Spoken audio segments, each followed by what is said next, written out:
So welcome everyone to this session. My name is Claire Holcup. I'm coming to you from the Curtin Library. So welcome to those that are joining live and also anyone who's listening to this recording after the fact. So today's session is all about using NVivo, but in particular using NVivo for literature reviews. So I know some of you would have previously been to other NVivo workshops that I have run.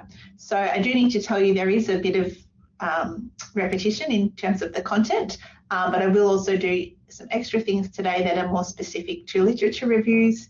And when we talk about the coding and querying and things, we'll really focus in on what you might specifically like to do for a literature review. Having said that, if you're here and you're not doing a literature review, hopefully also it will still be helpful to you for whatever you're using NVivo for.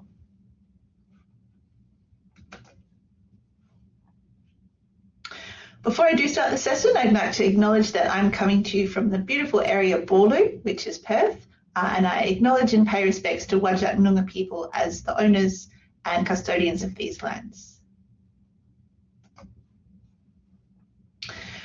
So like I said, the session provides an introduction to how you can use NVivo to assist you with a literature review.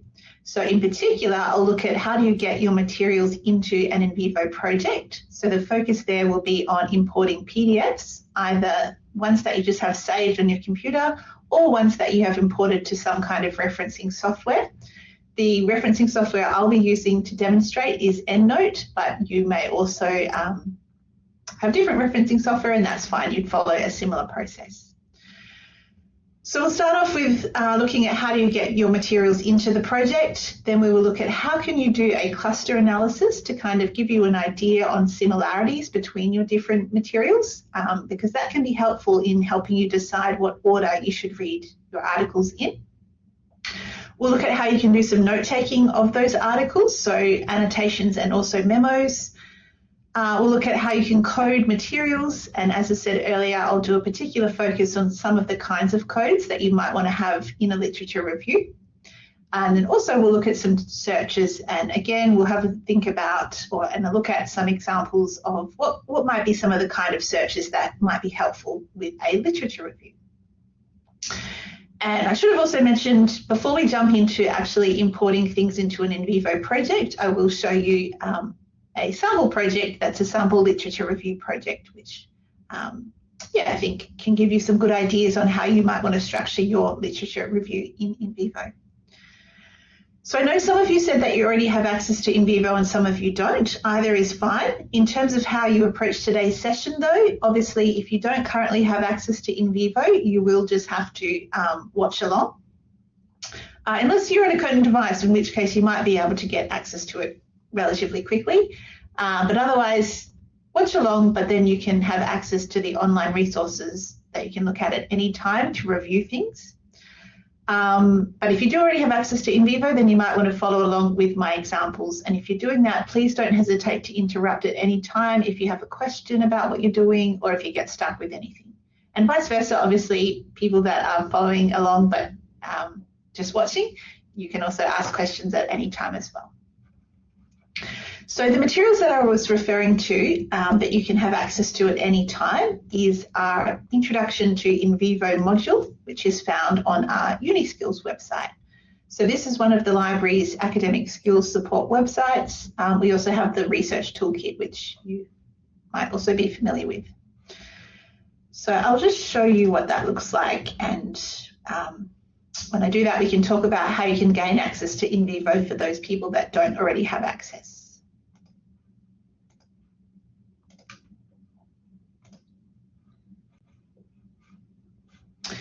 So this is what the online guide looks like in UniSkills. You can see it's broken up into lots of different pages. Today we'll talk a little bit about the sample projects first of all. We'll talk a bit about setting up a project, but we'll just focus on importing PDFs, so no web content or survey data or anything like that, but there is instructions on how to import that kind of material here. We'll also skip over the transcribing section. We'll talk about coding, searching, and also a little bit about mind maps. And then, like I said, we'll focus in a lot on the literature review specific content.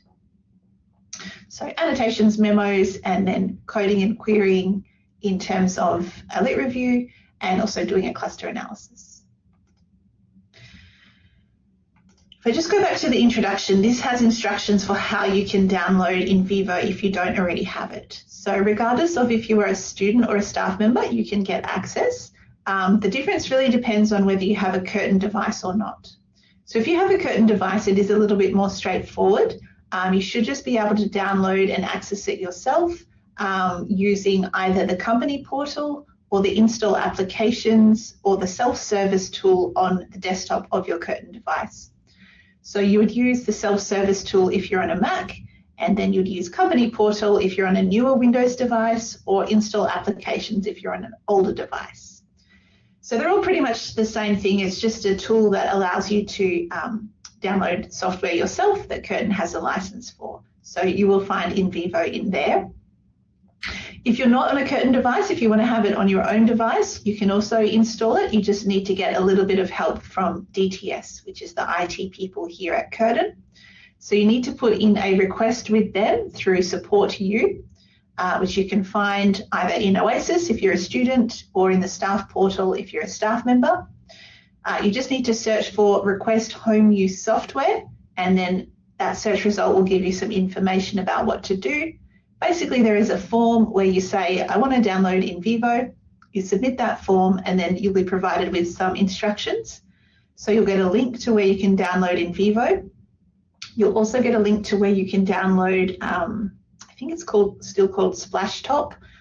So it's just a tool that allows the IT people to remotely access your computer. And then once you have that, you give them a call, and then they remotely access your computer to enter the license key for the NVivo software. So that's kind of the little hurdle that you have to get through, is you need some assistance with entering that license key. But once you've done that, you'll be good to go and to use it on your personal device.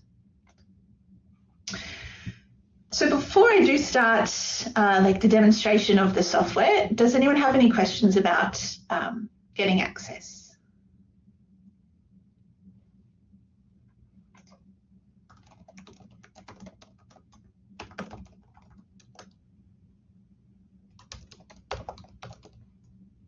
So I should mention at this point, if you do think of any questions after the session, you're welcome to get in contact. You should be able to see there is a link at the bottom of the page that I'm currently sharing, which has an address, which is library-uniskills@curtin.edu.au. So you're welcome to email that address with any questions you have about NVivo. If you do have difficulties downloading it, you can contact me at that address and I can troubleshoot to some extent. But I guess I should let you know that I don't have any control over the licensing of the software or anything like that. Okay, well, if we don't have any questions, we'll get started with a demonstration of the software. Welcome to anyone that has just joined. Just as a bit of a recap, for anyone that has access already to NVivo, you might want to follow along on your own version of NVivo in today's workshop. Otherwise, if you don't have access, you can just watch along and experiment later once you do get access. So what I'll do now is I'll just stop sharing what I'm currently sharing. I'm just going to do a bit of a change around with my screens, and then I will start sharing my desktop and demonstrating.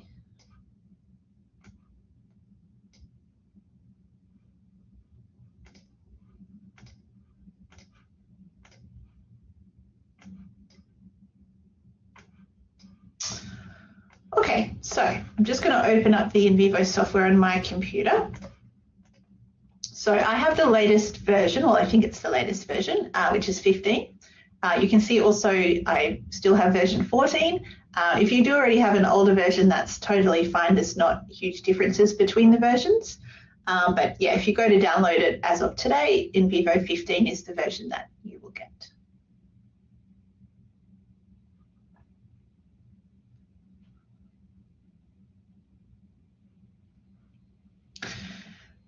So when you open it, it'll look like this. You can see I've got some recent projects that I've been working on, so I could open one of those if you had already started a project, or if you want to create a project from scratch, you would go to New Project. Very shortly, we will start to create a project from scratch, but before we get to that point, as I said, I wanted to show you around one of the sample projects. Usually when I do this session, I demonstrate with this sample project, which is kind of like the original NVivo sample project. It's a multi-method project which has all different kinds of data. But more recently, NVivo has added some newer projects, and one of those projects is a literature review project. So I thought it would make sense for me to demonstrate with this particular project. And similarly, when you are getting started, you might also want to have a look around this project because it does have some really good tips for using NVivo for a literature review. So if I scroll down here, you can see it's called Virtual Reality and Health. And if you'd like a bit of information about it, there is a little explanation here.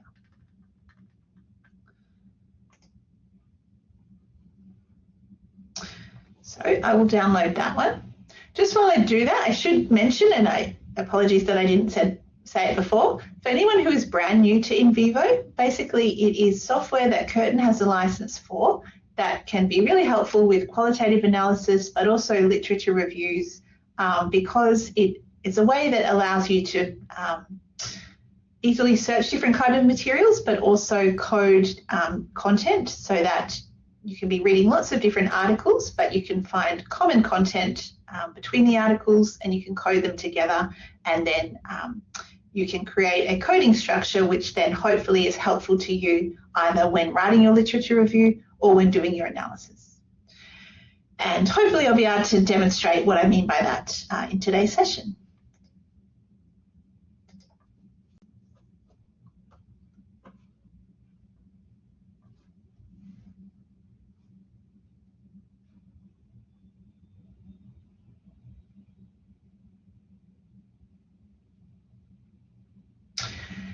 So this is the literature review sample project. So anytime you open a project in NVivo, you'll see that you have a navigation view on the left-hand side, which is this blue section here. You have a list view on the right-hand side where you can see the content of any of the folders or sections that you have open in the navigation view. And then if you double click any items in the list view, it will open it in the details view on the right. So for example, it makes sense that we should double click the README first document so we can read some information about this sample project. So this here is a document that's been created to explain the sample project. It talks about the fact that it's a literature review. They talk about their search strategy and the kind of content that they've included in the literature review. And then they talk about how they, what kind of codes they made, how they've got started with the coding, doing a cluster analysis, and so on. So this is the kind of things that I'll be covering in today's session, but at any time later, you're welcome to go back in and read in more detail about this literature review and also to explore the content of this literature review. But what I'll do now is just show you a few of the key things. So if I just collapse some of these sections here. So this is kind of the structure of NVivo. You have an import section where you put your data. Then you've got an organize section, which is various things that you can do to organize the data. And the key one here really is the coding. So I would suggest that coding is what sets NVivo apart from just like note-taking software, for example, because as I said earlier, coding is what allows you to organize material from all of your different sources together into topics and themes, which will then be helpful to you with your writing. I won't really mention cases and sets today. There is a bit of information about cases on the online module, if you're interested in that at another time. But we will talk about the note-taking capabilities, and we'll also do some queries and visualizations as well. I won't talk about reports today. But yeah, in each of these sections, if you then select, for example, if we select data, you can see that there is 3 folders underneath data. So files is where, for the most part, you would put all of your data, and then you can organize that data into different folders if you want to. So in this particular literature review, they've organized their literature into 5 different folders. So there is one folder for empirical articles, one for systematic reviews, web articles, videos, and QSR blog posts. So you might want to organize your literature in a similar way according to like what kind of article is it, or you might find that it's more helpful to you to organize it in some other way, or maybe you don't feel like you need to organize them at all. You might just have them all in one big folder, or even you can just put them all directly into the files folder. So that's really a personal preference as to how do you like to organize your materials. But yeah, shortly when we create a sample project, I'll show you how you can create these kind of folders and also how you can import the materials into them. There's also a section called file classifications. This is where you can provide like classification information about the different files in your project. So this is not an essential thing to use, but it can potentially be helpful. So for example, here they've got information about all of the references in the project and also information about the YouTube content. So shortly when we create our own project, I'll show you how to import from EndNote. When you import from EndNote, it'll automatically create this reference classification so that all of the reference data from EndNote will also come across to NVivo as well. And then really it's up to you as to whether you just want that information to sit there in the background, or if you do choose to make use of it in terms of like maybe using it to help you with a search or something like that. Externals, as you can see, they haven't used externals here at all, and a lot of times I'd say you don't need to worry about externals. So externals is really just a folder for where you can summarize any materials that you can't actually import into a project.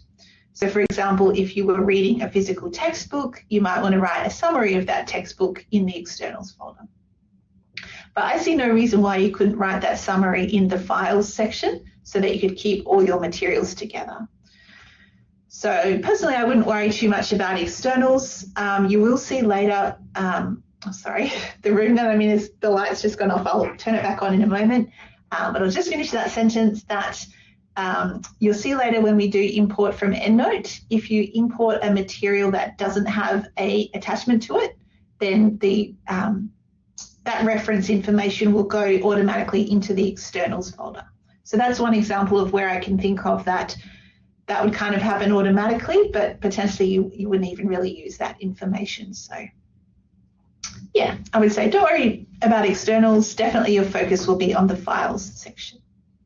And so apologies, I'm just going to turn the light back on.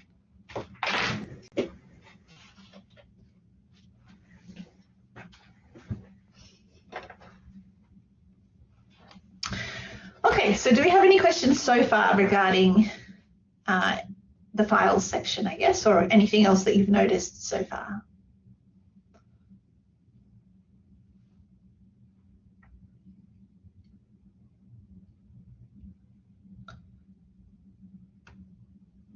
So that's fine if not. I'll just mention a few other things in the sample project before we do create our own project. So for example, if you go to coding and have a look at the codes, you'll see that they have created a bunch of codes. They've actually numbered each of the codes so that they do stay in that order, because generally they'll just go in alphabetical order. So you can see they've got information about mental health applications, other health applications, and so on. So these are obviously some of the central themes of the literature review. And then within each of these, they have lots of subtopics as well. So you can see that in making all of these subcodes, they've actually kept the amount of content in each individual code quite small. So for example, you know, in the depression code, like there's only 2 bits of information here. If you double click on the code, you can see actually what that information is. So this article here talked a bit about depression, so they've coded that content to the depression code, and then also another article talked about depression. And so on. So, you know, pain management has got 7, anxiety's got 19, but then they have organized that into subcodes again. So this is like, in my mind at least, a really great way of doing it is don't have too much content in any one code. Because really what you're trying to do is when you review your literature and you talk about, for example, mental health applications, like this might be a section of your literature review, and then within that section you could then be talking about anxiety, depression, eating disorders and so on. But by only having a small amount of content in each individual code, it just really makes it easier for you to write about. Because, for example, if you go to write a couple of sentences about depression, there's just 2 things for you to summarize. And that's a lot easier than if, we hadn't done any subcoding and we just went to write about mental health applications and we've got 42 references, then that's, quite a lot to summarize. So it's a really great idea to then break it down into, well, what are the subtopics? So I hope that makes sense. You will find, or at least I find when I do my coding, often to start off with, you might just be doing like lots of coding and, maybe you just do have these initial 6 codes, and then maybe you do end up with 42 references in the one code. And then what you can do is say, okay, well, what have I put in this mental health applications code? And as you read through that content, you can then think about, well, what subcodes would it be helpful to have? And then you can make the subcodes and move all of the content into the subcodes. So don't feel like you need to have your coding structure set from the start. As you read, code content, and then every now and again, I would suggest pausing and reassessing, are the codes working for you, or do you need to create more subcodes, or do you need to group codes together, and so on and so forth. Shortly when we make our own project, I'll show you how you can do the process of coding.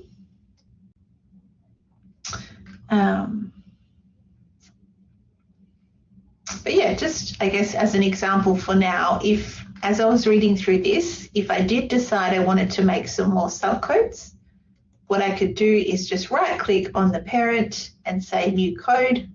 And then let's say I thought, okay, well, I might want to talk a bit about VR use. I could make that VR code, and then I could say, okay, well, this content is talking all about VR use, so I'll put that in that code. So it's still staying in the mental health code, but it's also going in the VR code as well. The other thing I wanted to show you here is the fact that they have a special folder for some literature review codes. So this is like specific things that you might want to include in a literature review. So for example, you might want to include a code for some key definitions. You might want to include a code for any good quotes that you come across, for information about the methods of the different studies. And you might also want to include some information about the references and also any references that you think would be good to follow up on. So these kind of codes you might want to organize into a separate folder because they're separate to the themes of your topic, but they are really important information regarding your different references. So shortly when we create our own project, I'll show you how you could create a folder like this, how you could set up these kind of codes, and also I'll show you what you might want to do with your reference codes. So it is time now for me to create a new project. I'll ask again though, does anyone have any questions about the sample project or any, if you're, if you're unsure still about what would be the purpose of this or any questions relating to literature reviews, please feel free to ask.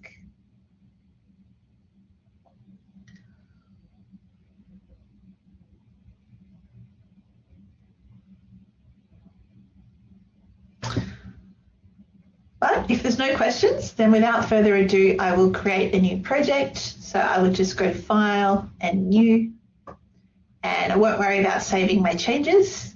And then I'll just call mine Test Literature Review Project.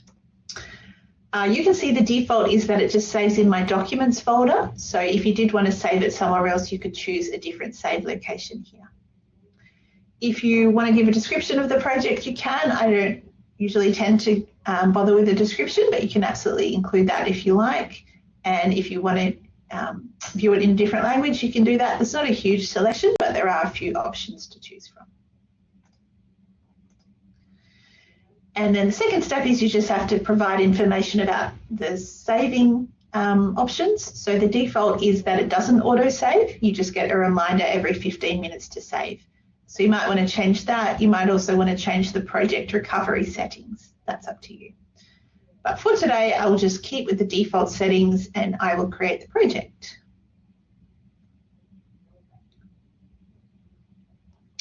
At any time when you do create a new project, you'll get this little tour option come up.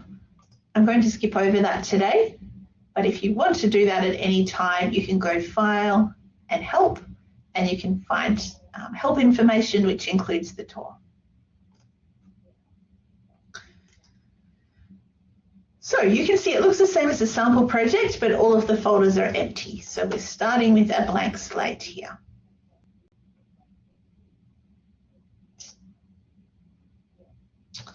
At least we should be. I'm not sure why, what that was. Anyway, so we don't have anything in the files section. Let's close that.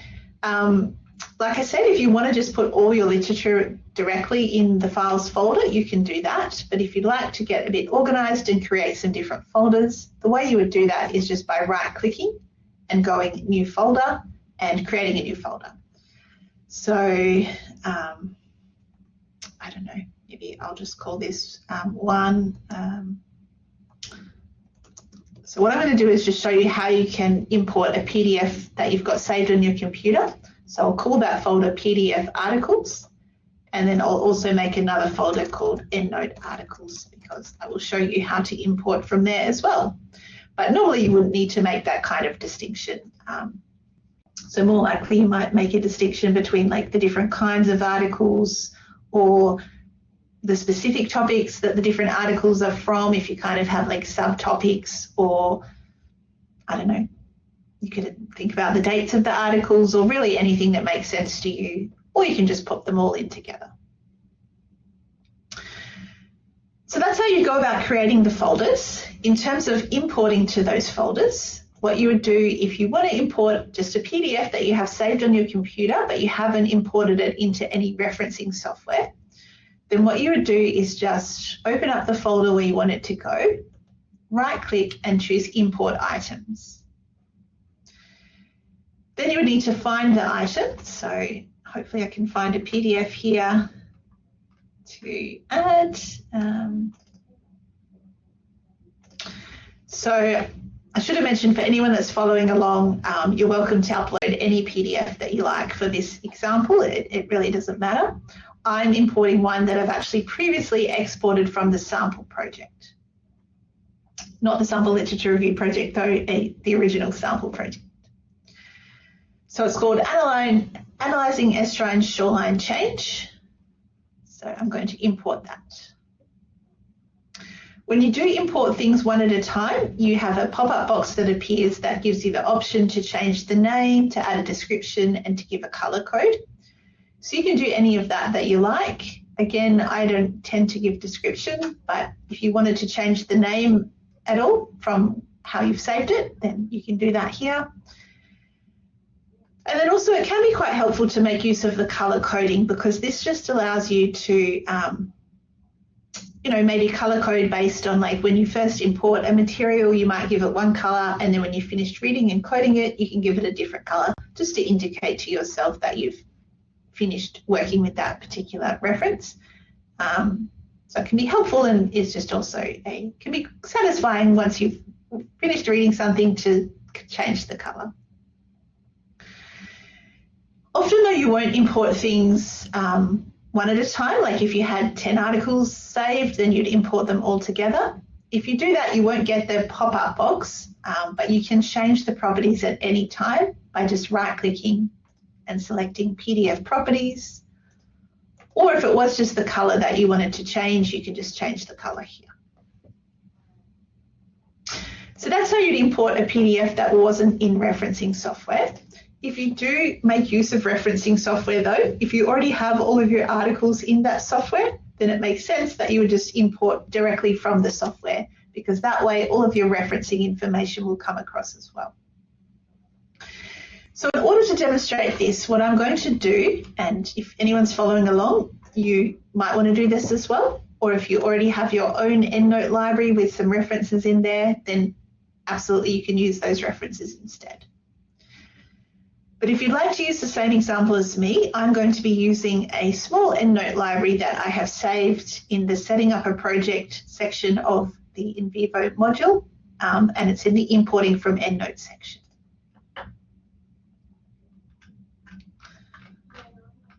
So here, this is an EndNote library. If I select that library, I can download and open that library.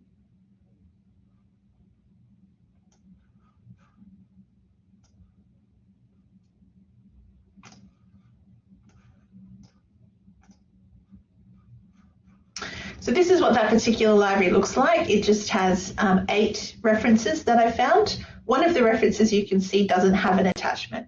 So this is an example of where this will go into the externals folder. The other ones all have attachments. So when you do import from EndNote, you can import all of your things at once, or you can just select the items that you'd like to import. That's up to you. So that would be the first step, is select the items that you'd like to add to your NVivo project. And really the first step here is what I'm doing is I'm exporting those references from EndNote, and then the next step will be we will import them to NVivo. So in terms of exporting them, first job is you need to select them. Then you go to the File menu and you choose Export. And then here, the default for me, and potentially for you as well, is that the exported references will be saved in your Downloads folder. If you'd like to change that, you can. It's not too urgent though, because basically, as long as we remember where they have saved, where we've saved them when we go to NVivo, then that's the important thing. We're not actually going to need to access them directly from the folder at any time. So yeah, it's not too important where you put them. Also, probably not too important what you name the file, but really important is what you save it as. So for EndNote, you need to save it as an XML file. Otherwise, you won't be able to import the references to NVivo. So make sure you do that. If you'd like to also adjust the referencing style, you can do that. So I've got here APA 7th curtain, but if you don't have that on the list, you might need to select another style. Otherwise, again, I wouldn't worry too much about this. So if you don't have that as an option, you can just select any other option that you'd like. And in fact, you might not be doing APA 7th, so choose whatever style is appropriate for you. Once you've done that, go Save.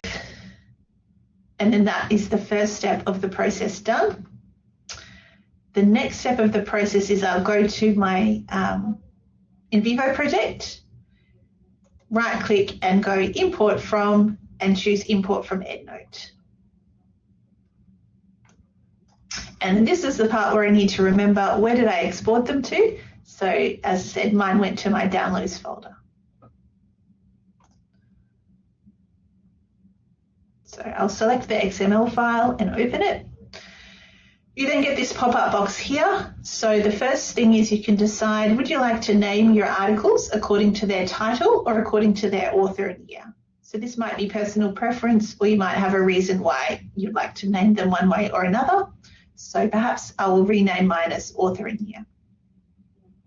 You can also choose what you'd like to do with your file classifications. So remember when we were looking at the sample project, we saw that there was a reference file classification. So that is the default classification. But if you do have lots of different kinds of references, so maybe like some journal articles and some book references and some web articles and so on, you might want them to each have their own reference type. Personally, I wouldn't be too worried about that. I would just make them all the default reference, but if you'd like to distinguish between the different ones, then you can change that if you'd like to.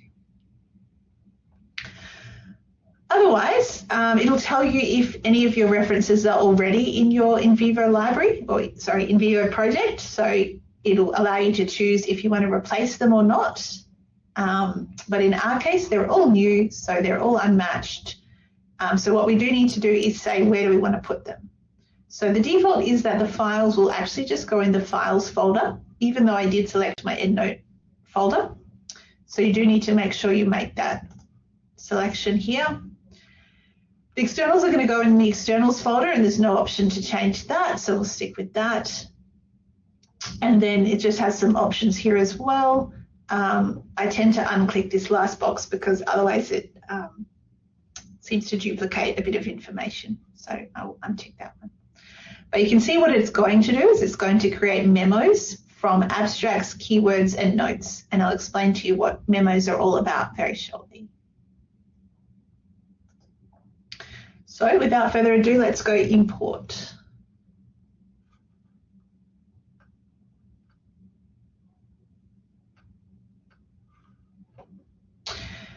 So here we go, we have got those 7 references that had attachments have all gone into our EndNote articles folder. If I double click on any of those references, I can see here's the article. So now it's ready for me to start reading and coding and searching and making any notes that I wish. So the 7 articles that had attachments are here. The one that didn't is in the externals folder. So if I double click on this, there's nothing here. So really all this is it's come with some reference information. And we can see that reference information if we go to File Classifications. So like I said, it's just made one classification called reference rather than separate ones for different reference types. If I double click that, I can see what the reference information is. So you can see 7 of our items were journal articles, and then we just had that one book where we didn't have an attachment, so that's the one that's gone to the externals folder. So we don't actually have any content of the book, but we do have the reference information. So for each reference item, we've got that kind of information. Like I said, that information can just sit in the background, or you might use it, for example, maybe you might want to do a search where you only search references from 2020 onwards or something like that. So that would be using this kind of information. So that's what's in the file classifications. The other thing is that some memos have been created. So if I go back to my EndNote articles, you can see that all but one, and I'm actually not sure why this one doesn't have one. I think obviously it didn't have the relevant information in EndNote, but all the others have a little link icon. And what this means is that they have a memo linked to them.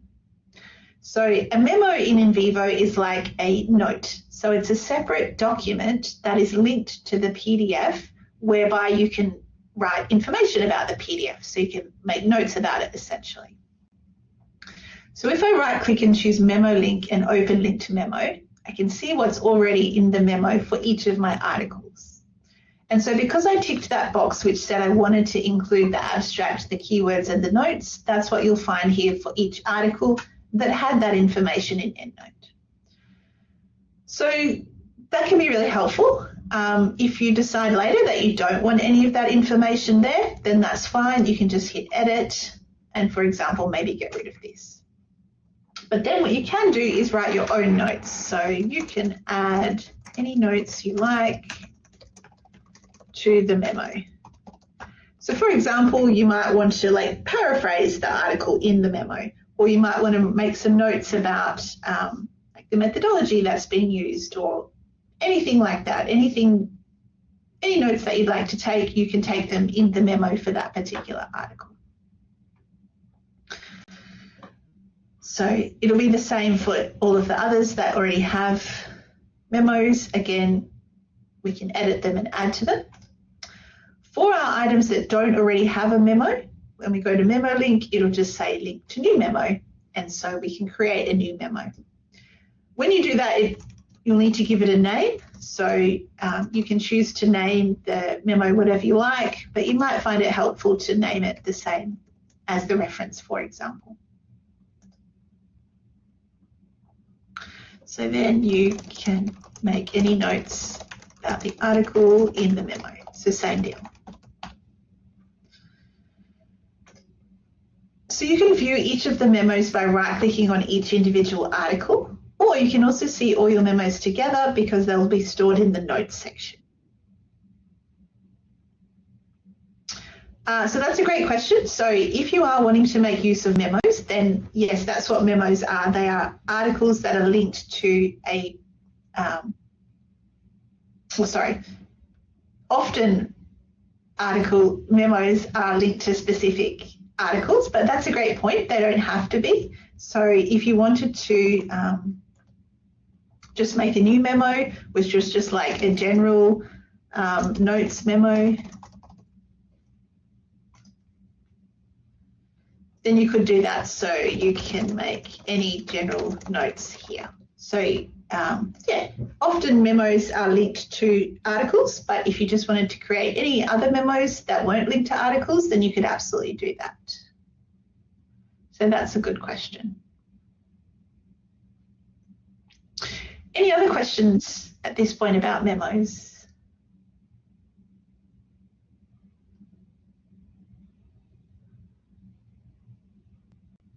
So really they're one of the ways that you can make notes in NVivo. That's a good question. No, I don't think you can link it to multiple, but let's have a look. Yeah, I think that they can only be either linked to one thing or you would just have a general one. But I guess maybe we're kind of straying into like coding is what you'd use when you want information.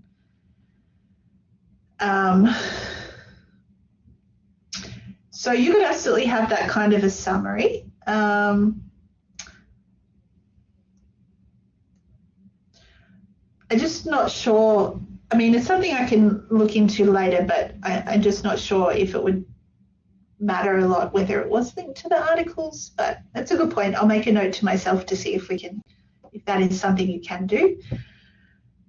Otherwise, yeah, you can absolutely bring things across from different articles together in the one place in the form of a code.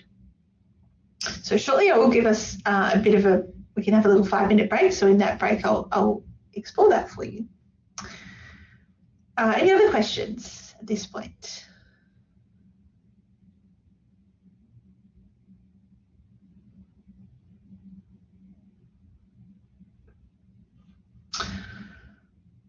Okay, what else? Okay, yes, let's do some annotations. So annotations is kind of the other, okay, so no, I don't from Zotero. I don't actually have Zotero myself, and I guess EndNote is the one that Curtin has the license for, so that's the one that Curtin kind of supports, but I'm also happy to try to troubleshoot that in the break as well. I'd say potentially it's just you need to export it as a different file type, not an XML file. And Steph, yeah, I just meant that you can see all your memos together if you go to the notes section and go to memos. So this is like all the memos that I have in this particular project. And again, you can organize memos into folders if you like. So like, let's just say we had a memos 1 folder. If we wanted to,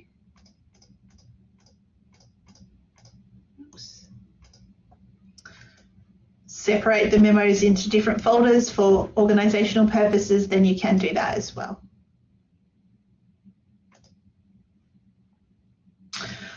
Okay, so annotations is the other kind of note-taking functionality of NVivo. So for any PDF that you're reading, as well as adding notes to a memo, if you want to go down that route, you can also make annotations.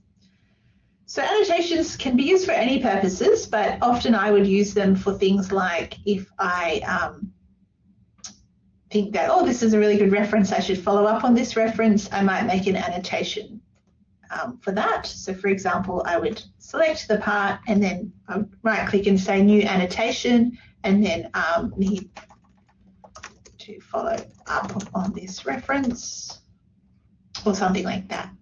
Or maybe, you know, if there was any terms that you wanted to do a bit more research on, so need to find out more information.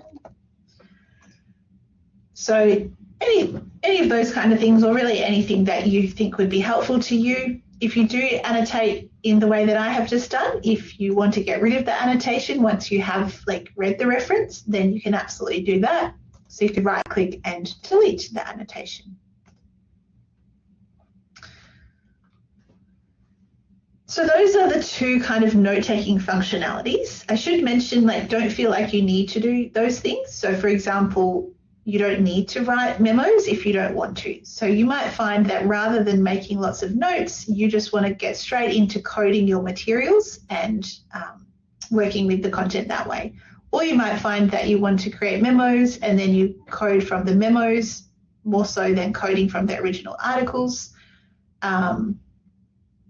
Yeah, it's completely up to you. And hopefully when you do get started with using it, you'll find like a method that works well for you in terms of how you use NVivo.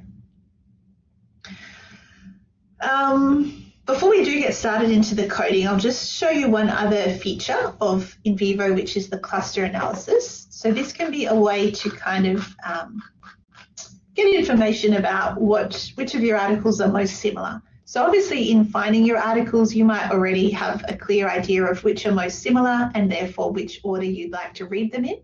But if you're not quite sure, then sometimes the cluster analysis can be helpful. So to do a cluster analysis, you would select all of the articles that you want to include in the cluster analysis. So for example, I will include all of my articles that are in my EndNote articles folder. So I would highlight all of those examples, then I would right click and choose visualize, and then I'd say I want to do a cluster analysis of these items. So the cluster analysis will look like this. So it's gone through and looked for similar words across my articles, and so based on that, it has grouped the articles. So whichever articles are appearing most close together in the cluster analysis are the articles that are most similar in terms of the words. So for example, maybe I might decide, well, I'd like to read like Rissing and Baldwin together first because they're quite similar, so I can look for like, you know, similarities and differences in the content. And then maybe I'd read these two together and then this one and then these two together. So it can just be helpful for you in that sense to do a cluster analysis. I think those are the key things that I wanted to mention in terms of, yeah, the note-taking functionality and the cluster analysis. So, yep, I'll demonstrate that again. So basically, I just selected all the articles that I wanted to include in the cluster. And then once I highlighted them, I right-clicked and chose Visualize and said Cluster Analysis of Selected Items. And obviously you could do that with a bunch more references if you like. So mine is relatively small cluster analysis.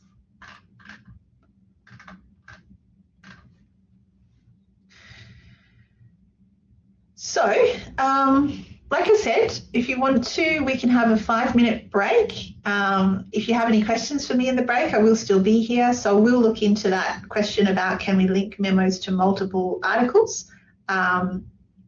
And also, if you want to let me know, Anna, the precise issue that you had when you tried to import from Zotero, then hopefully maybe I can provide some assistance for that as well.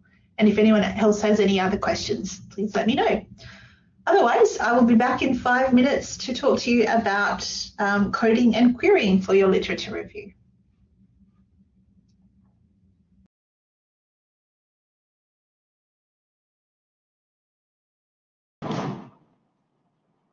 Testing whether my audio works. Oh.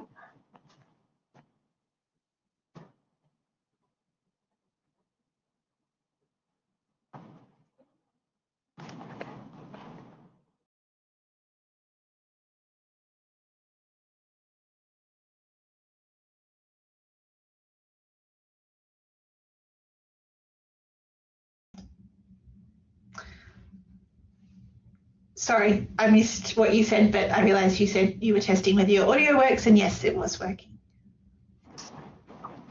Okay, so when I look at Zotero, the options include exporting as EndNote XML, Okay. which I tried because I thought that was the easiest option. So I'm just going to do that as I speak. And I've now lost where it is. It gives me the option to do export notes as the default or export files. So I selected both and then include annotations because you talked about annotations, and I clicked OK. And then when I come into NVivo and I import from EndNote.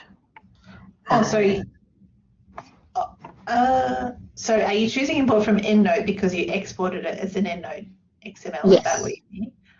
Yep. Okay. Oh, that's what I was assuming was the no, so I would be importing from Zotero. I'm just not sure. So sorry, with the save as type, you said an option was XML, but what was the other options? There's a lot of them. Let me go back and have a look. Export items. Okay, so I can do BibLaTeX, Bibliontology RDF, BibTeX, bookmarks, CFF references, coins, CSL JSON, CSV, EndNote XML, mods, refer Bibix, RefWorks tags, RIS, simple Evernote export, TAE, unqualified Dublin core RDF, a Wikidata, quick statements, a Wikipedia citation template, or a Zotero RDF. Okay, I think maybe try the RIS file, but I'm not sure. Someone's got their hand up. I'm not sure if you have answers in me.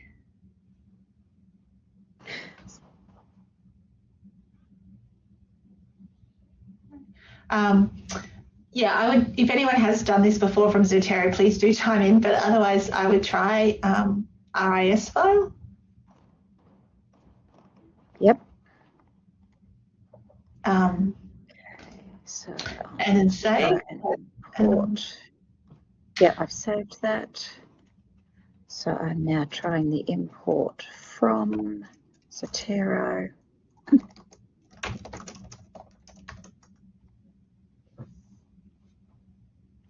Okay, that one's actually doing something.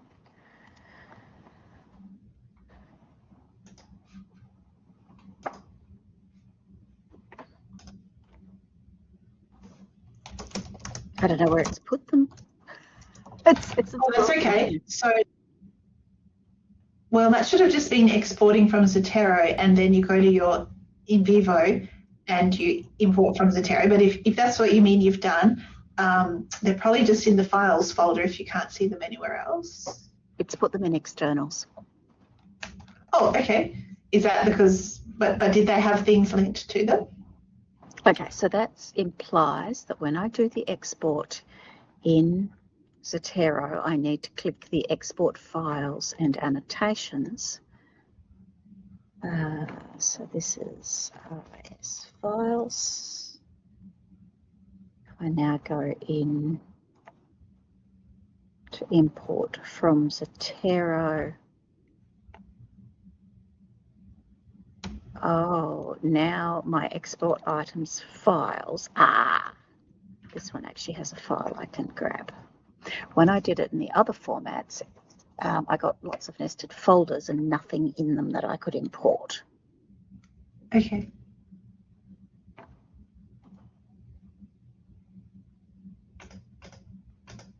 Well,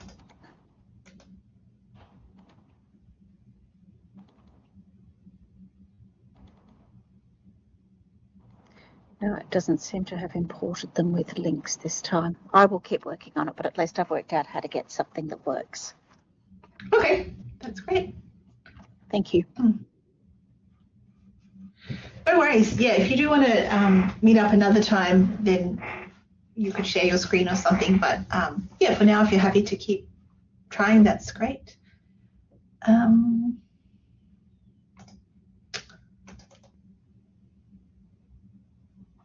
All right, I'll have to have a look about that linking to multiple articles later. It does seem like maybe we could make use of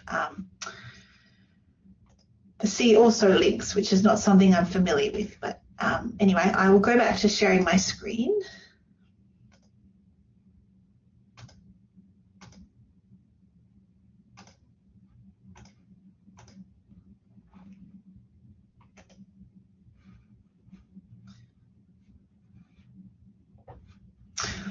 Okay, so welcome back everyone. So yeah, I did try to have a look at how you could link an article to a memo to multiple articles.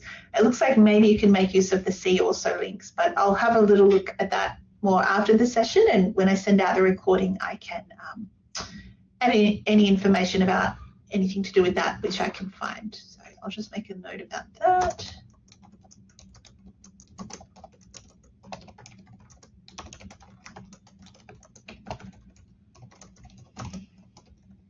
And also if I found out anything more about importing from Zotero, I can provide that information as well. If anyone else has any other questions, please let me know as well, and I'm happy to look into them later if it's not something I'm already familiar with now. Otherwise though, what I thought we could do for the rest of the session is look at some coding and querying that you might do with the literature review.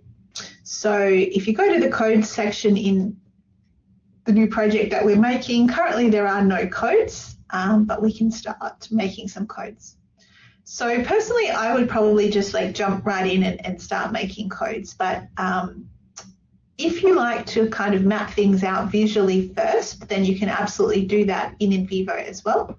So what you can do is you can create a mind map to map out what coding structure you might like to have, and then you can use that mind map to then automatically create your codes. So I thought what we could do now is start off by looking at how to create a mind map. So just need to remember where to do it. So if we go to the Explore tab in the menu, and if we go to Maps, you'll see that there is different kinds of maps that you can do. So the mind map is more the kind of map that you would make if you are thinking about your coding structure, and then you can turn the map into your codes. But if you do want to more make a map that visualizes like the different features of your project, then you probably want to do a project map or a concept map instead. So I guess this could be a reason why you did want to make sure that you had a memo that was linked to multiple articles, because you might want it to visualize those relationships in one of those kind of maps. So that is an option, but yeah, I'll focus now on the mind map. So let's create a mind map for our codes. So I'll just call it a coding map. You can obviously call it whatever you like. So when you're mapping things out, you'll have your like central overarching code. So this might be, I don't know, central topic. This could be whatever we like. And then from there, you would go and create your coding structure. So you can either create sibling ideas or child ideas. So for example, if we added a child idea, so let's say this is subtopic 1, whatever that might be, and then add another one to be subtopic 2.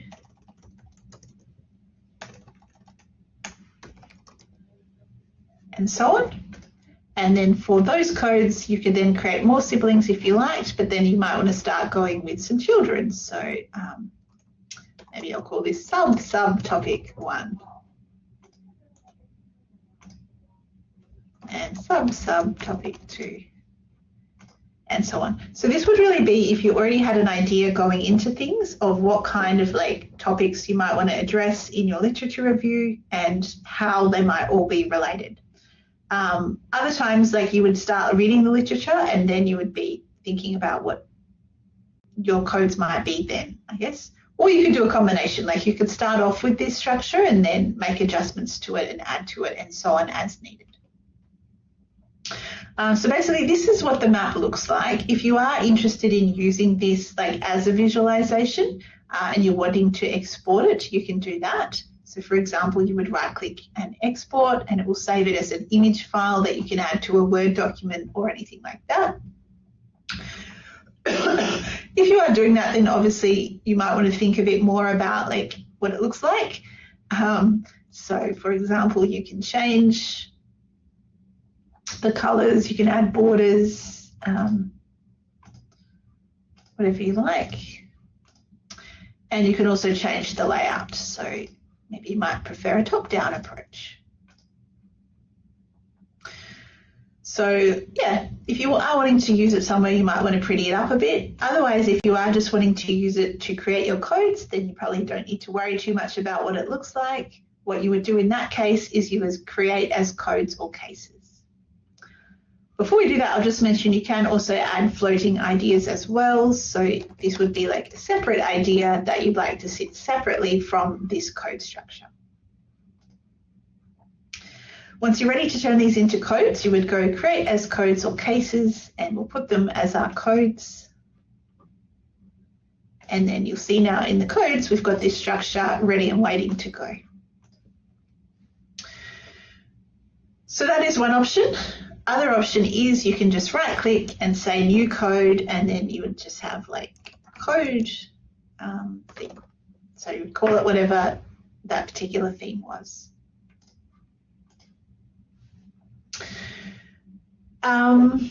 So I mentioned previously, and we saw in the sample literature review project, that as well as having codes for the different topics that you're reviewing the literature for, you might also want to have some generic literature review codes.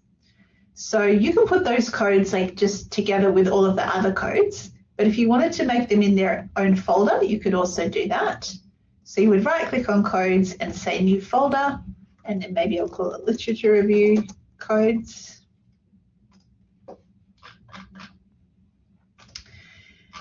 And here again, you can have any codes that would be helpful to you, but some of the things that often are helpful are things like a code for different definitions that you come across in your literature review, or a code for any good quotes that you come across, or maybe information about the methodology used in the different studies. So you might want to store all of that together, or information about the methods, maybe any information about the limitations of the different studies. So this is more so to do with like the nature of the study rather than the actual topic of the article itself, I guess. And maybe references, and maybe like references to follow up. So any of those kind of things, you don't have to have all of those. You don't need to have any if you don't want, but you might want to have some of them, or you might want to have others, and so on. So those codes are sitting separately to these codes, but the way you would code to them is exactly the same. So for example, the way that you would code is open up your article. And if you do have annotations, you can hide the annotations by just unselecting there so they're not in A. What I would also suggest is you might want to collapse your navigation view. But first of all, you want to get to the codes section. So let's suppose I want to do some coding to my literature review codes. So I can have those codes open. I can then collapse this. Then maybe I'll make that a little bit smaller, and then once I select my article, I can zoom in on the article. So now I'm ready to read and code. So basically the process is, as you read it, anything that you think is like important or relevant to your literature review, you would code it to an appropriate code. So actually, let's see what we're going to code here.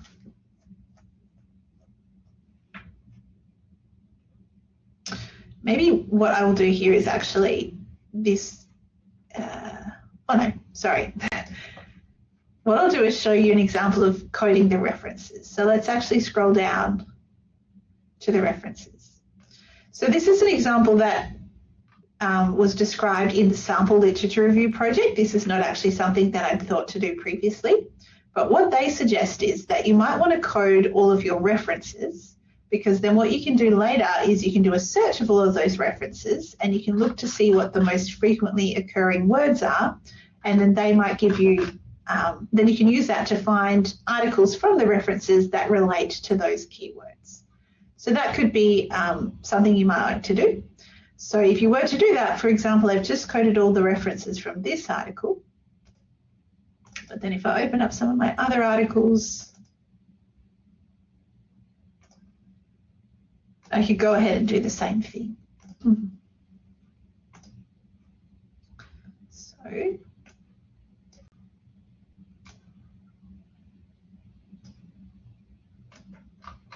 And you'll notice when you go into a new page, it does like code the header information. So, I mean, in this case, it's probably not going to matter, but if you didn't want that, then you just have to stop your selection here and then start again on the next page, for example. And I'll just do that for one more article. And a little bit later, we can do a search of these references and see what we can find. In the meantime, though, so you might want to code to some of these other codes as well. But otherwise, once you actually start thinking about the topics of the literature, then you'd go back to your other codes where you're actually coding according to topic. And the idea would be as you read through, then you code and create different themes and topics. So for example, I could create a code called land use and cover. And so I will get this information here.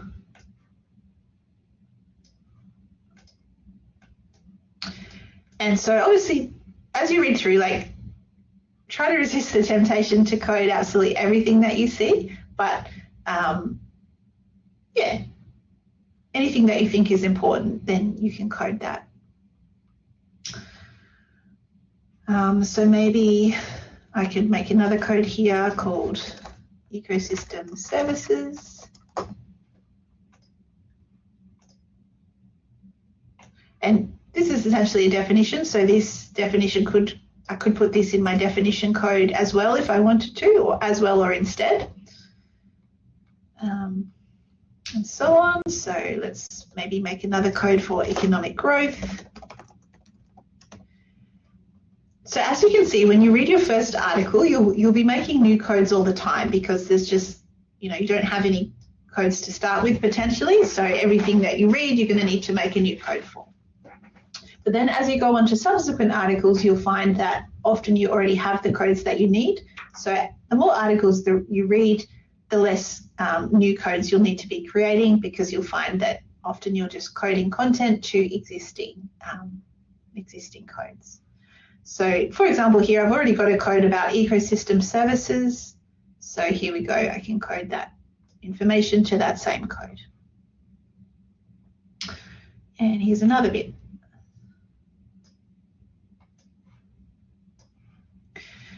So this is the process of coding. So one at a time, generally, you would read your articles and you would code them, and then you would then read the next article, and then you're going to be building on your existing codes. So for example, this one, maybe I would add a new code.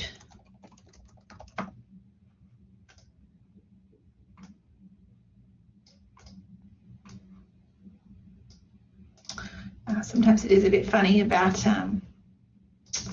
wanting to grab this information here. Just do that.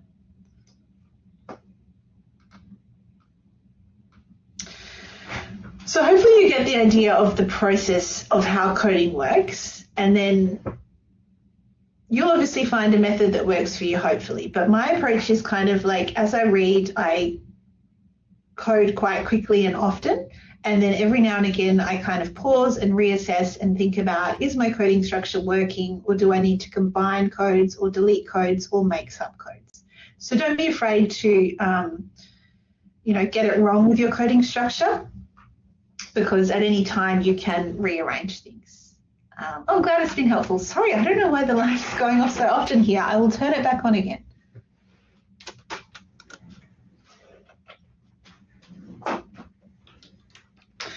Obviously, I'm not moving around enough. Okay, yes, I'm really glad if it's helpful. So what I'd suggest is, as I said, every now and again, have a think about your coding structure. So if I look at this, I've only got a few things in these codes, so that's good. But if I found that, I was getting like 30 things in this code and that's going to be way too much, then that's when I can think, okay, I will make a subcode.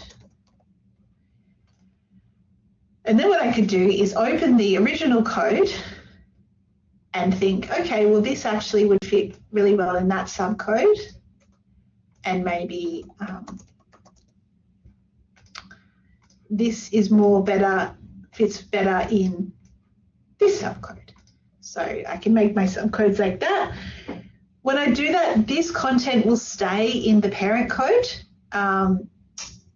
which is fine. Like you can keep it there, but if you don't want it there anymore, you can select it all and you can choose to uncode it. And when you uncode it, you can just say uncode, and you can select where you want to uncode it from, or you can just say uncode it from this code, and then it will disappear from here, but that's okay because I've put it in the separate subcodes. What you can also do with your codes is you can get the parent codes to talk to the subcodes. So whereby if you do something in the subcode, it also happens in the parent code. I tend not to do that, but if you'd like that to happen, that is an option as well. And that way, like, yeah, potentially things that you put in the subcode will be in the parent code and vice versa automatically.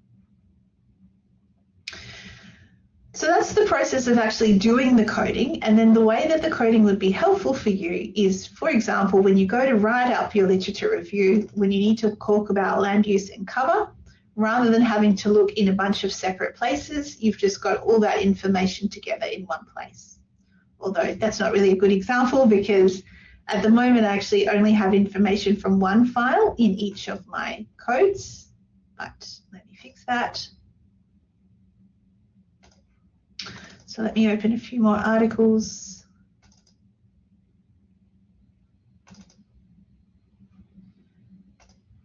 And repeat the process. This time I'm just going to code anything anywhere. So let's say there.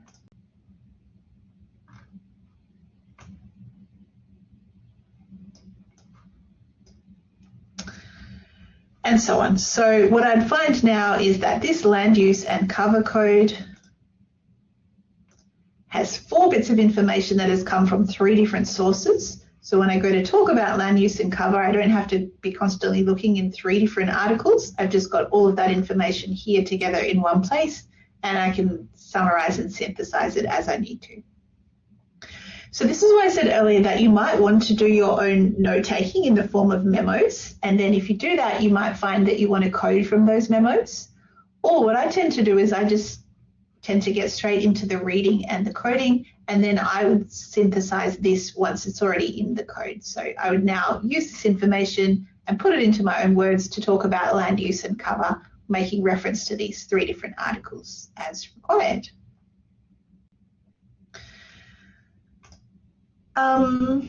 So yeah, I hope you have an idea now of how to do the coding. I'll just mention a few other things that can be helpful. So for example, you can remove things from codes. So I demonstrated that earlier when I took everything out of this code. But for example, if I just wanted to get rid of like this additional reference, I could just right click and say uncode from this code and it will get rid of it. So that's one of the things you can do. Another thing is you can make the subcode. So I showed before how you can just right click and go new code and it will become a subcode of that code that you've selected. You can also merge codes together. So if I actually decide that these 2 subcodes are very similar, I can cut one of them and then I can right click and I can merge it into the selected code, and then everything will merge together. Or maybe I decide that like this code, I want it to sit as a subcode of a different code. So similar, I would cut it, and then this time I would right click and just paste it, and then it will become a subcode. So hopefully you can see it's quite quick and easy to make changes to your coding structure. You can also select and rename the code if you like. Oh, okay, yeah, great question. So it would be exactly the same process. So like you would open up your memo that you wanted to code from and then have your codes here. And then so this obviously talks about land use and cover. So I'd grab that and pop it there. And so the coding process is the same, and it would just be that when you're actually looking at the code itself, you could see that this had come from one of your memos rather than one of your files. So I hope that's what you meant, but if there's anything else you'd like to know about that, please let me know. No worries. Otherwise, I should mention now that the way I've been demonstrating is the way that I tend to code. So I would usually like collapse this and have my codes listed here, and then I would do that drag and drop process that I've been doing. But you don't have to do that. You can also right click and say code selection, and then you can choose which code you want to put it to here. So that's another option as well, rather than the dragging and dropping.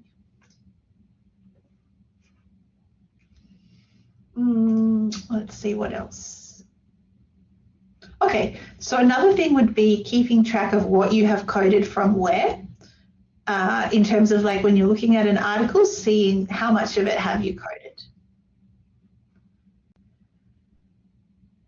Yeah, that's a great point. So if you commented on it in the form of an annotation, then yeah, that's a great question. I think you can code from your annotations, but let us see.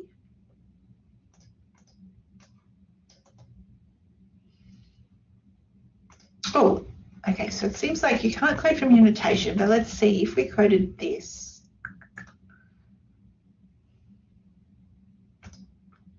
Would it have information about our annotation? So let's just put this, I'll just put that in the separate idea code.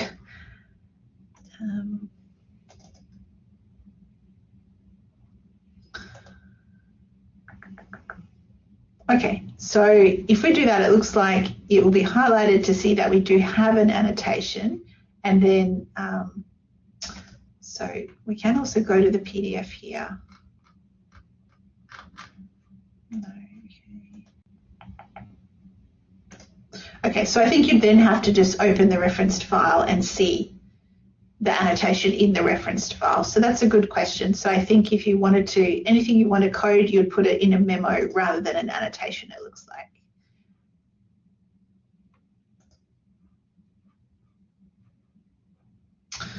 So that's another great question though. Thanks for bringing that up. Cool.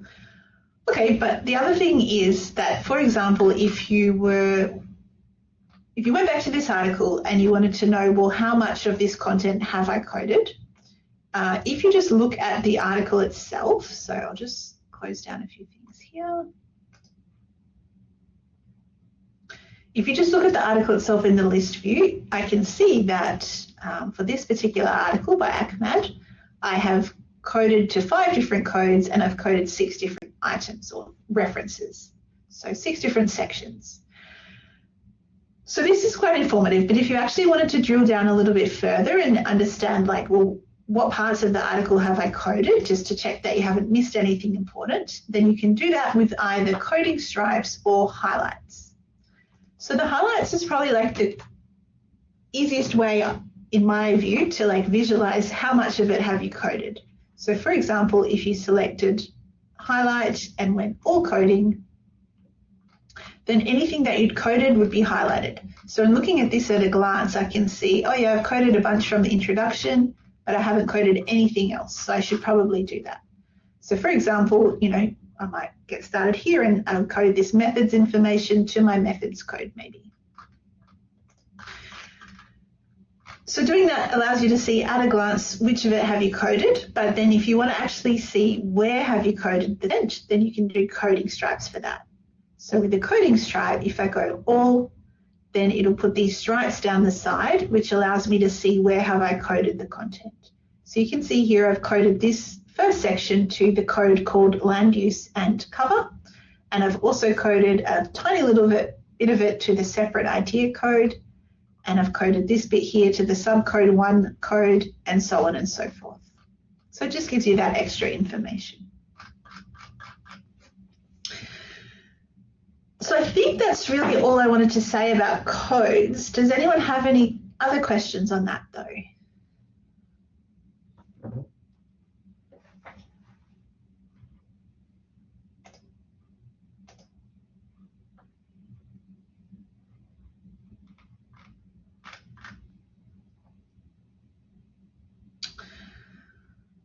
Okay, so if not, let's have a look at some queries. So queries are what you can use to search your content. I will mention that if you just want to search one reference at a time, then you can just do Control F and you can search in the usual way. So you don't need to make use of a query here.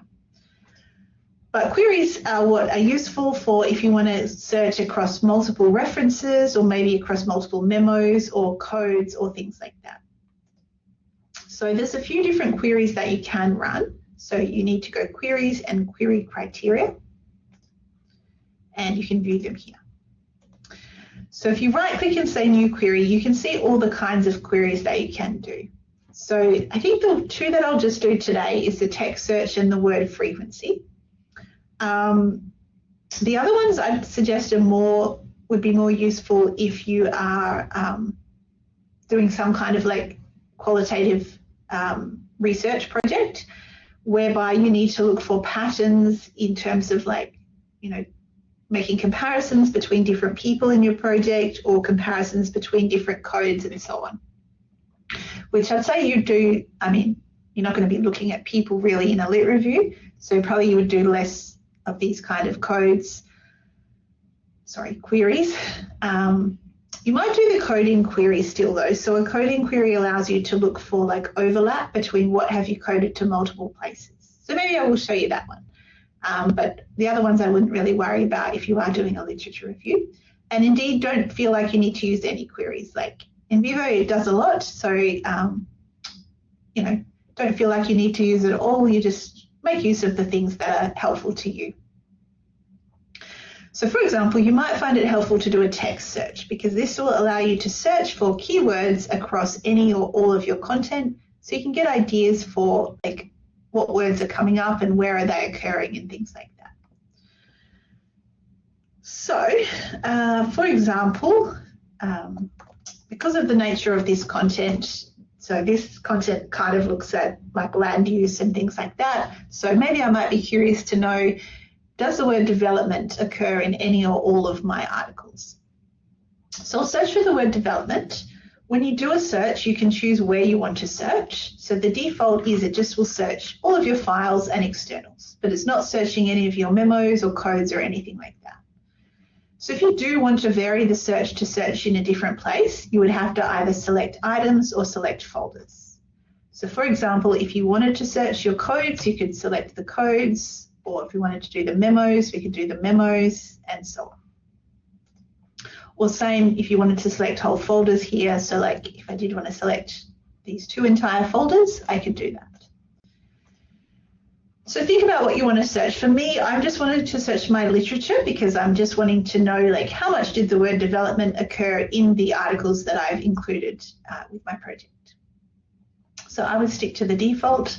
You can also play around with how precise you are with the search. So maybe like if I wanted to include developments or developing, then I could choose stemmed words.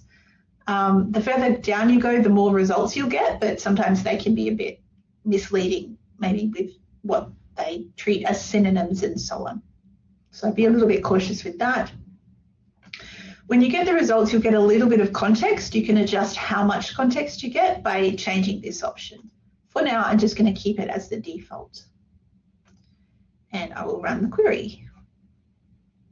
So in running the query, you get the query results in a few different ways. So first of all, you get the summary. So from the summary, it's, you know, pretty obvious that this word is occurring a lot in all of my references. So that might be all I need to know. And then maybe I'll decide, okay, I want to make a development code. But if you'd like to drill down a little bit further, you can do that. So for example, if you go to the reference tab, you can have a little look, as I said, at the context of each of the words. So the default with the none spread to is it'll just be a little bit of context. If you're curious to know, oh, I want to know a bit more about that context, you can select, right-click and select coding context and change to a more broad context, for example. And you can do that for multiple instances at a time. Or if you do really think that you would like to have everything in a different context, well, you could change the context and run the query again. But the other option is you can actually view the word in context in each individual article. So I'm on quite a small screen here, so it's very small, but potentially you can still see what you want. So this will have the article and then it will highlight each instance of that word. So you might prefer to look at that rather than viewing it in this format. And then the other thing is the word tree can be a helpful way to get more of an idea about the context as well. So this is a really big word tree because the word development has occurred a lot. What it is it's alphabeticized on the left and the right in terms of the preceding words and the following words for the word development. And so the way this can be helpful is sometimes you might have, you know, like here I can see that economic development has occurred twice and infrastructure development. So this is just informing me a little bit more about what context was the word development occurring in. So you can look either to the left or to the right to get that kind of information. So this also might inform your coding. So we can see here lots of urban development coming up. So maybe this might want to be a subcode of our development code and so on. So lots of ideas here about this context. Again, this is an image, so if you wanted to export this to include it in a Word document or anywhere else, then you could absolutely do that as well. Otherwise, once you have run the query and looked at the results, you might just close the results and that's it. You don't need to use them again. But otherwise, if you want to save them, you've got a couple of options. So one option is that you just save the criteria for the search rather than actually saving the search results itself. So by saving the criteria, it means you can easily run this search again at another time. So for example, if I call this my development search, I could make a note to say like search for the word development in all files and externals. I mean, you don't have to make this note. It'll be clear to you when you open the query what it is, but if you wanted to make any notes, you can. And then you'd say, okay. And then once you close that, the query is still here as a criteria. So then you can easily run the query again. So maybe I might, maybe if I just restricted this query now to just the EndNote articles, then I can run it again. And then this time I don't save the criteria because I've already saved the criteria, but I could actually save the results. And so this would be development, and I'd say search of EndNote literature only. And you can see in terms of saving it, it says create results as new code or case, and then the location is it'll save in the query results folder. So that's the default. If you wanted to, you could save it as the code. So if I put it as codes, it'll save as code as a code. So this is essentially a way of like how you could automatically create a code. But I wouldn't suggest doing that for the most part because obviously, you know, it's important that we read all the literature and do the coding yourself because you'll be a lot more thoughtful in your coding, because what we've ended up here is this development code with 328 references, which has just been like done automatically. So it may or may not be helpful. And you can see there's only that small amount of context for each word. So yeah, it's probably not that helpful. So the other option is, so maybe if I run that query again,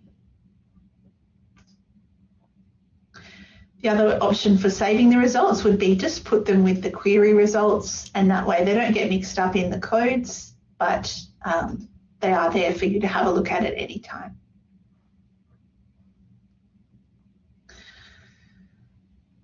So that's the text search query.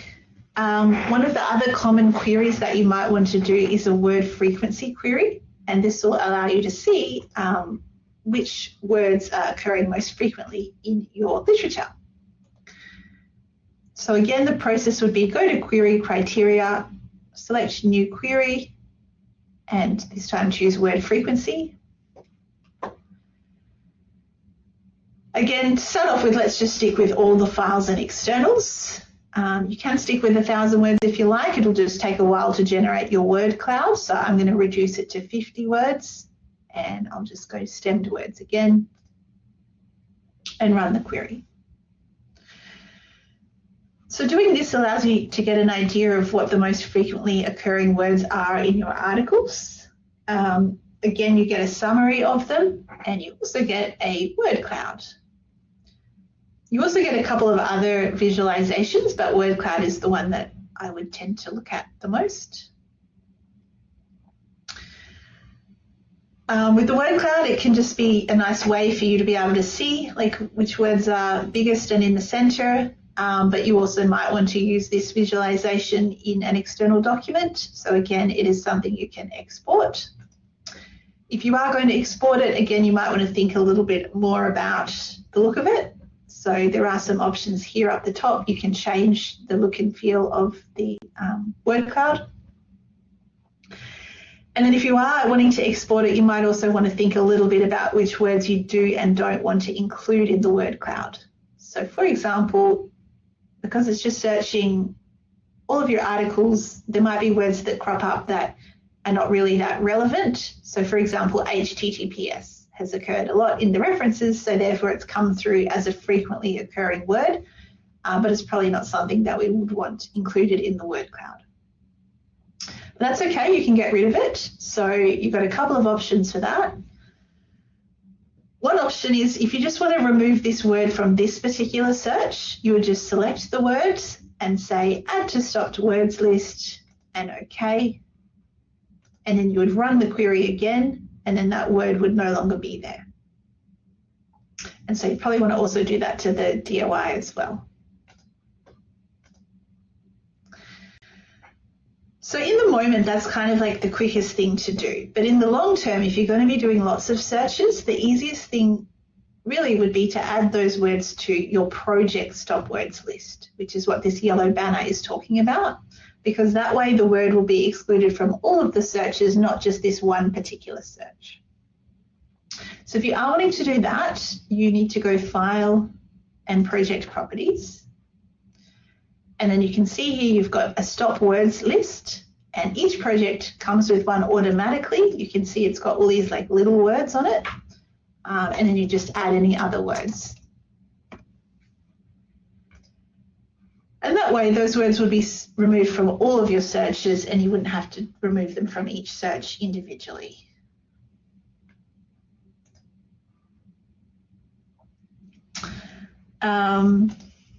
Yeah, if you're curious, you can also have a look at the tree map and the cluster analysis here as well.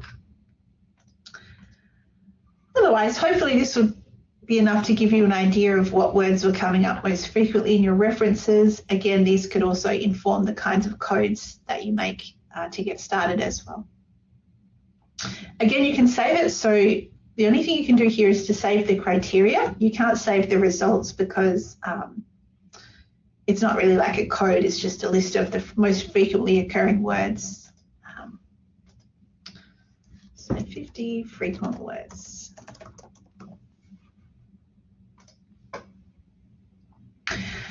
So again, if anyone has any questions about either of those queries, please do ask. Otherwise, what I thought we could do now is do another word frequency query where we just query our reference code, because I mentioned previously I coded all, well not all, but some of our references to that reference code, which is here, with the view to then running a search on this code only to see what words were coming up most frequently in the references, to then maybe find some references that would be most relevant to those words based on the references that we already, the reference lists that we already have.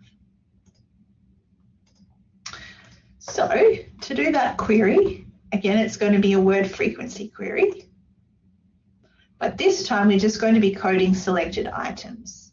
And the selected items that we are going to code is one of our literature review codes, and specifically we just want to code the references code.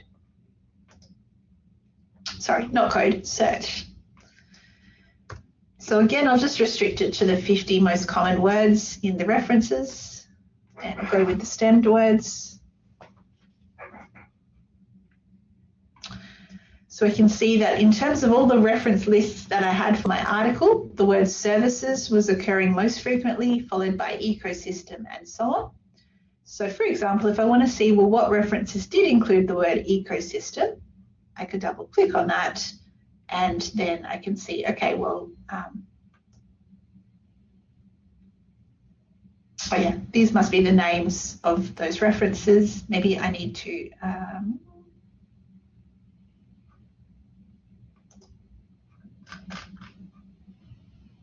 we can view them here, or if we view them in the PDF, that might be more helpful. So then now we can say, okay, these might be some references that we want to read about ecosystem, because ecosystem was a word that's occurring a lot in our references. So that's just an example of where you might want to restrict your search to a particular code. There could be all other ways and reasons why you might want to do that, but yeah, hopefully that gives you some ideas. Again, if there's any questions about that or any of the other queries, please do ask.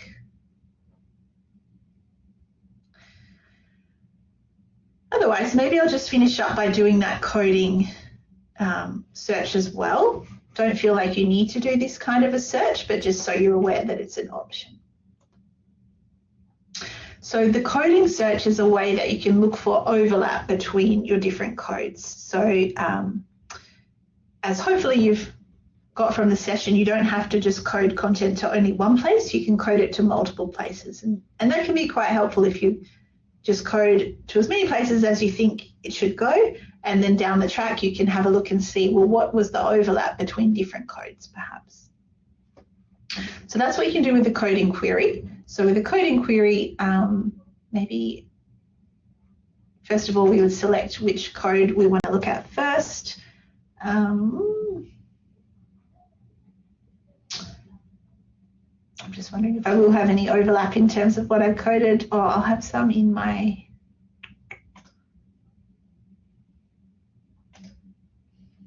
trying to think which was the one. Maybe I'll just double check where I do have some overlap. Right, I'm just going to reverse engineer this and I'll just make sure I do have a bit of overlap. So this is my land use and cover code. I'll just put this also in the ecosystem services code, and I'll put that bit there as well. So now we've got two bits that we know overlap, but let's suppose that we don't know that and it's going to be a surprise to us. So we just need to then choose those codes. So ecosystem services will be my first code, and then land use and cover the second code. So I'm saying I want to find all of the content that has been coded to both of those codes. So if I run the query now, okay, I thought I'd have two things, but maybe I chose the wrong codes. Anyway, that is the content that has been coded to both of those places. So that can be helpful to me to say, oh, okay, well, this information was relevant to both ecosystem services and also land use and cover. So again, I can save the criteria, or this could be an example of where it might make sense to save the results and to actually save them as a code, because I have done the hard work previously of coding manually to those two codes, and now I've just done an automated search to see the overlap. So let's say ecosystem services and land use and cover.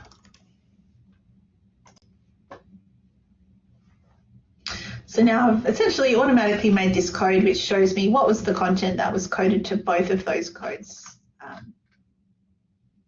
So yeah, that may or may not be helpful to you.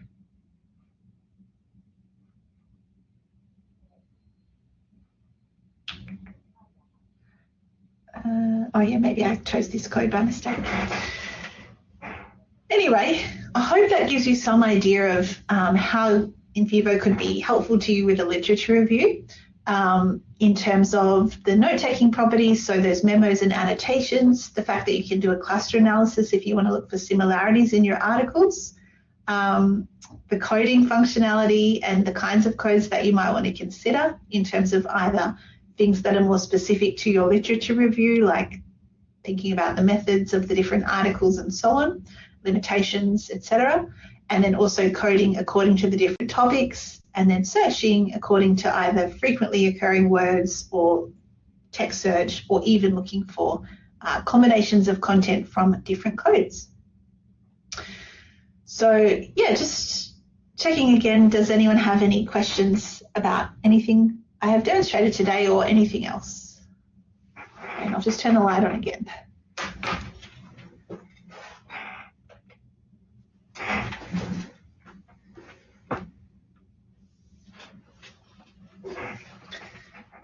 So I'll give you some time to think, but in the meantime, I will share again. So I'll stop sharing this and I'll put back my slide.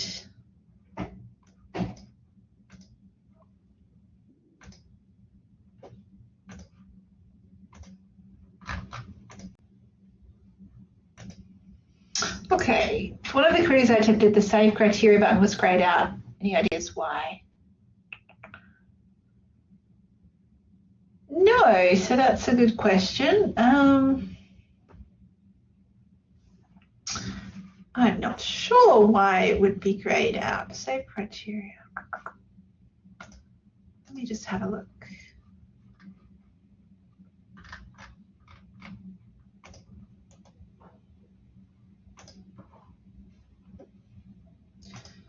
Oh, it might have been because you hadn't run the query yet. So until you've run the query, you won't be able to save the criteria.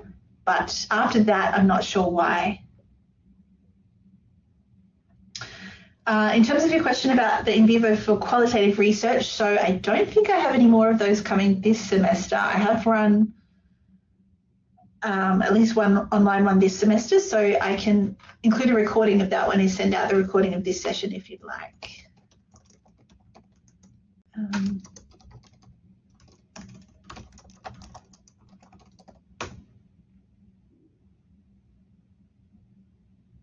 No worries. Okay, and that's a good question about searching for children's literature. Okay, so I will have to have a play around with, I'll just make a note of that question as well, because I am not an expert on searching. So I'll have a play around with that search in NVivo though, because it should definitely be something that you can do. So thanks everyone for the great questions. Yeah, so no, that definitely makes sense that you should, and it does have the, I should have mentioned that, yeah, there is a special search functionality. So yeah, hopefully I can get that to work, and I'll put some suggestions in the follow-up email as well. So thank you. I've had quite a few questions today that I haven't heard before, so that's been really helpful, and I'll absolutely look up those things and add some notes to the email that I sent. Any other questions before we finish up?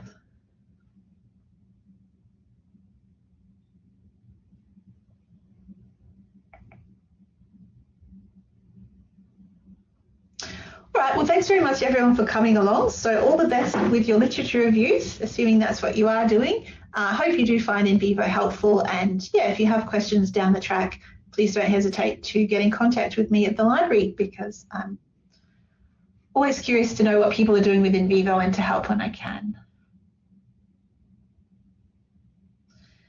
Yeah, so that's a great point. So I don't have any more NVivo workshops this semester, but absolutely go and try it. And then if you have questions, send an email to Library Uniskills, and then I'm happy to meet with you for a consultation. And that way I can work with you one-on-one with your particular project.